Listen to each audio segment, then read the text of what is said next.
Right, let's check on makocha hapa hivi PL. Unajua lazima kama timu inaenda pale lazima tuangalie kocha na kuna timu ambazo ni noma sana, lakini kuna kocha ambao pia vile vile wamekuwa wakivutwa sana, na niko hapa hivi na Onsongo kiasi. Onsongo, kuna kitu mimi huwa nataka kuunderstand. How long should a coach been given a time akiwa kwa timu fulani ndio tujue huyu coach ni mnoma ama tumvute kazi? Kulingana na mimi Mr. Bongez, nadhani kocha anafaa pewe miaka 3, at least 3 years. 3 years unaweza afanye nini? Unaona 3 years apate time ya kusaini wachezaji wanaohitaji. Ile idea yako nao, maybe sisema nataka kutumia philosophy yake kabisa iwaingie wachezaji vizuri.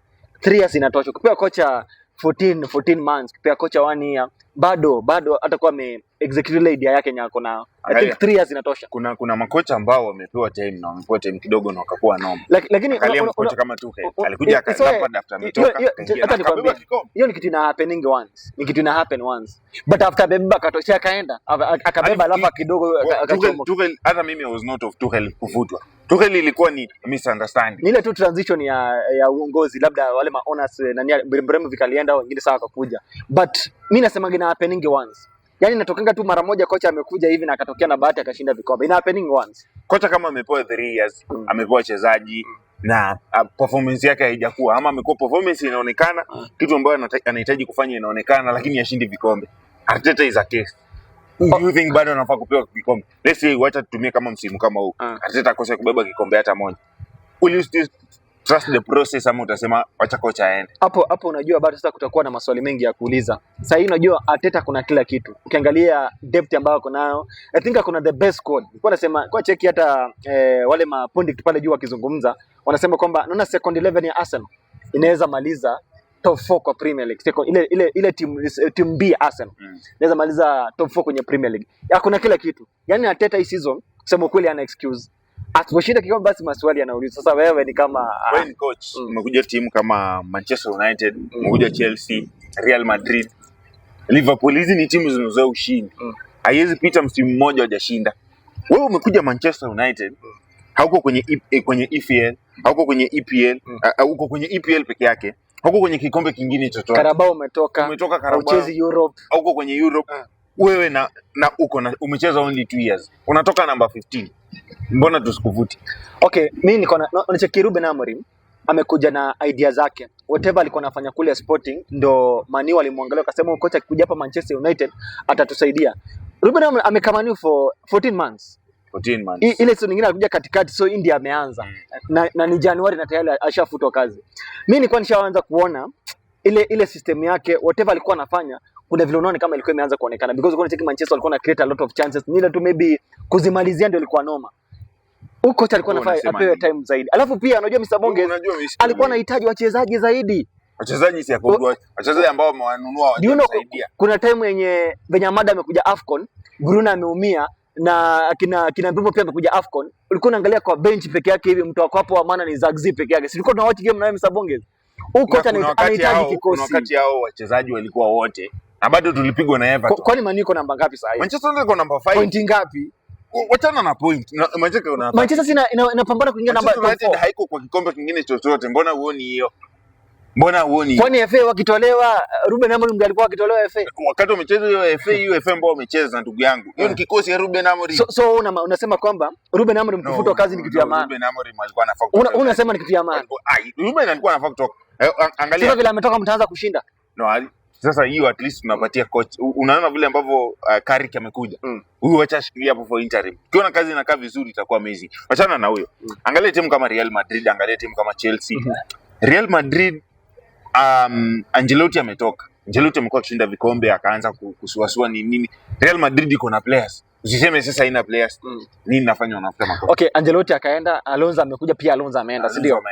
Mr. Bongez, kuna timu zingine kwa hii dunia ukienda kama Real Madrid. Hao jamaa wamezoea kushinda vikombe. So ukikuja huko utuambie eti sasa tutakupea time. Huko Real unajua sababu unasema Manchester United hawana mchezaji fulani wanahitaji. Real hawana nini? Nini hawana? Wako na kila kitu, wako the best players. Culture yao ni kusign the best players. Uko na Mbappe, uko na kina Rodrigo, uko na kina Tchouameni, uko na Vinicius, wako hapo wote. Unafaa kuja na uanze kushinda. So hiyo ndio culture ya Real Madrid. So ukikuja kama unaanza kupigwa hivi unatolewa kwenye kombe na Barcelona, what do you expect?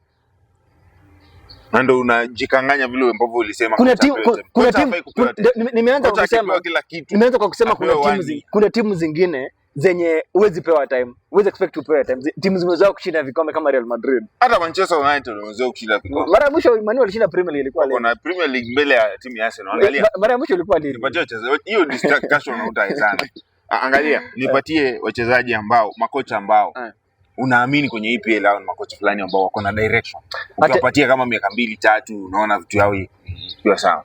Arteta sasa ukimpea miaka 2-3 unaweza kuwa na Champions League. Kutakuwa na Champions League kama 3 hivi. Kutakuwa na EPL kadhaa hapo. Huoni Arteta nimekupea. Yaani yeye kazi yake inaonekana. Shughuli amepiga ndio miaka 7 hajabeba kombe ya maana lakini kazi yake inaonekana. Kocha mwingine of course Pep Guardiola. Nizungumzie kocha mgani labda. Kuna kocha wa Aston Villa, Unai Emery. Labda hao ni top 3 kocha ambao unaona kazi wanafanya. Hata Everton ni mzuri. Moyes amekuja ndio amefanya Everton imekuwa moto. Ni mzuri. Moyes amekuja vizuri. Wanajielewelewa. Amekuja vizuri. Kwani timu ya Tottenham walianza vizuri. Shida ni coach huko ama pia shida ni wapi? Shida Tottenham unajua I think pia kuna so many injuries Mr. Bongez.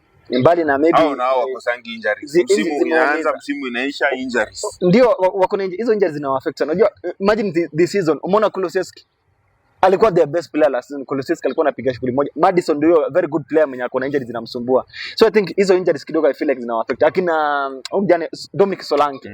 Wako na good players but injury I think they affect your team sana. Unaona I think sasa hiyo amebuy Conor Gallagher. Ni kusaidia tu mahali. Unaona United Chelsea wakiwa top 4 hii season. United na Chelsea. Nani yako na chances kubwa za kuingia top 4? Watu wanajua ni kubahatisha. Okay, wanapigania kuingia top 4. Unajua Mr. Bongez. Okay. Yes, swali ni ngumu. Unataka kuelezea okay, Manchester United ama Chelsea top 4? Ngoja nikuulize. Ngoja nikwambie. Unajua huko Liam Rossini kocha mpya wa Chelsea. Bado bado unajua tujaona kitu anaweza fanya. Kuna Brentford inakuja. Carrick bado pia ndio maana pia mimi watafanya nini? Naona Maresca angekuwa United inakuja kuwa mbaya, inatoka namba 2 unasema nini? Sio rahisi. Kata hiyo kitu.